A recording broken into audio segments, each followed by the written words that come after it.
Welcome to the Urgent Eschatology channel. In today's video, we're going to discuss one of the most mysterious and debated topics in the Bible, the mark of the beast, the number 666, and the figure of the Antichrist. Is there a connection between the Antichrist and Islam? Does the number 666 truly identify the Antichrist? Stay with us until the end and find out. Throughout the centuries, the mark of the beast and the number 666 have been topics of much debate. Some people speculate that this number could be a chip, a barcode, or even a tattoo. But does the number 666 have a deeper meaning? And what does the Bible really say about the mark of the beast? Let's start with the main biblical reference found in Revelation 13. The mark of the beast is mentioned in Revelation 13, 15, 18. Here, it is described as a seal for the followers of the Antichrist and the false prophet. This seal will be placed on the right hand or the forehead of the people. It's important to note that the mark is not simply a medical chip or a card. The Bible makes it clear that the real mark will be given exclusively to those who worship the Antichrist, serving as a visible identification of loyalty to him. Today, with the advancement of technology, discussions about implantable chips, digital cards, and other forms of electronic control are widespread. Many people draw parallels between these technologies and the mark of the beast. However, the mark described in Revelation is not symbolic or digital. It will be something much more visible and literal, like a seal on their hands or foreheads, publicly indicating who they serve. The idea of economic control is also very strong here, as Revelation describes how without this mark, people will not be able to buy or sell. Can you imagine the impact of such a technology on society? Today, the idea of electronic control is discussed, and some even believe we are heading toward a global control system that could eventually become what Revelation describes. But what does the number 666 really mean? Let's find out now. While implantable chip technologies have sparked discussions about a possible connection to the mark of the beast, the truth is that a medical or financial chip is not the mark of the beast. The Bible describes something much more impactful, a mark of worship to the Antichrist, a sign that will only be given to his followers for economic and social control. When we talk about current technologies, such as identification chips or implanted microchips, many wonder if this could be the beginning of what Revelation describes. However, the mark of the beast is not just a technology or a method of financial control. It will be a requirement from the Antichrist for all those who worship him. And with this, we will have a divided society where those who do not accept the mark will no longer be able to participate in the world economy. Did you know that the number 666 is closely tied to the figure of the Antichrist, and that this figure is deeply connected to Islam in a way that many don't perceive? Let's analyze the connection between the Antichrist and Islam. One of the questions many ask is, will the Antichrist come from Islam? When we look at Islamic eschatology, we find a figure called the Mahdi, who is described as a messianic leader who will come to establish a global Islamic empire.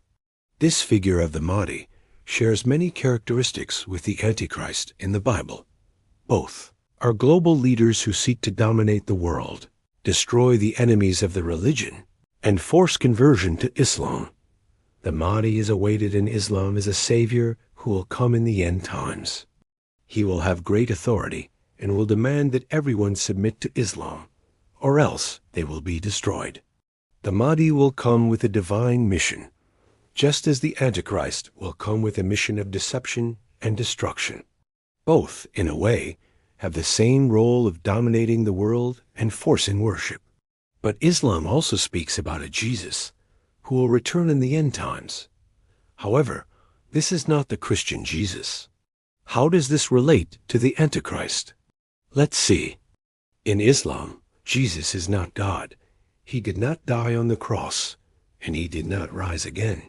He simply was taken to heaven without dying, and in the end times, he will return to correct the Christians, telling them they were wrong. This Jesus will be subordinate to the Mahdi, helping to establish global Islamic law. This figure of Jesus is not the true Christian Jesus, but a prophet who serves the Mahdi. This Muslim Jesus will be an agent of deception, helping the Mahdi establish a global Islamic empire. He will not be the true Christ, but a counterfeit that deceives those who are not attentive to biblical prophecies. This false Jesus has a direct connection to the biblical Antichrist. The Dajjal, the Islamic Antichrist, will proclaim himself to be Jesus Christ, the Son of God.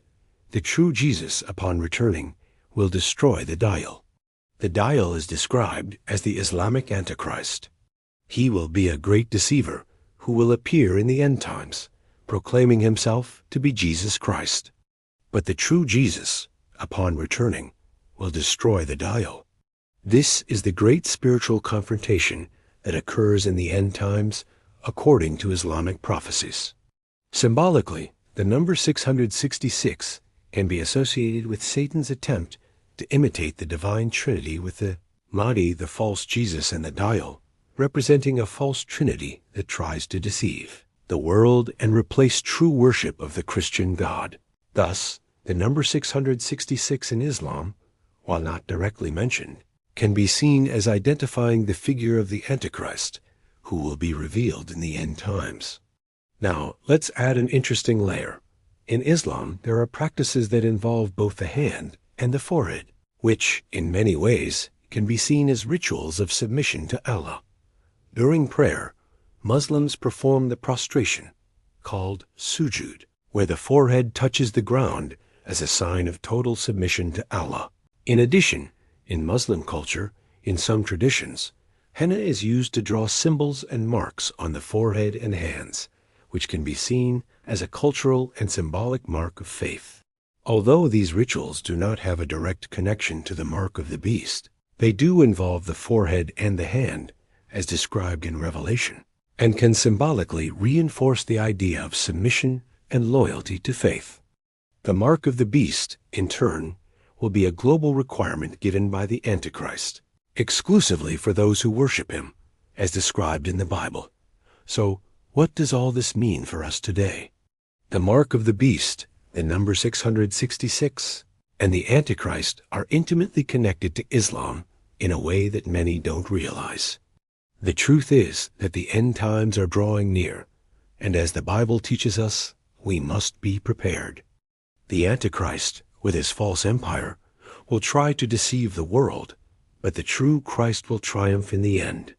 Now, it is important to emphasize that the Bible never directly states that the Antichrist will come from Islam. This is merely speculation.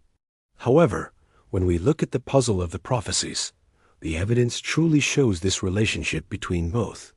Stay alert to the scriptures and watch for the signs of the times.